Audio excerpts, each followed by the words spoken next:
chứ chị đào mà chẳng là mệtประมาณนี้អាចទុកវានៅដដែលឬក៏អាចកាត់ចោលខ្លះនឹងមើលតាមជាក់ស្ដែងឥឡូវសម័យបាទកាត់មែកមួយចោលធំដែរ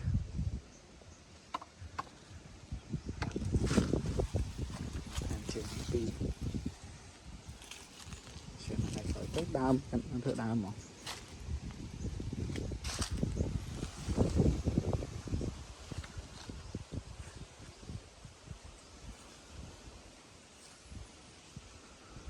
ត្រួយមកតាម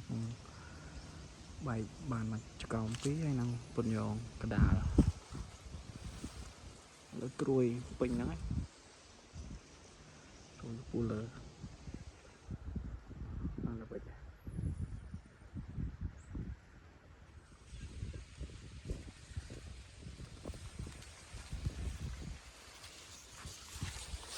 កាត់សាំ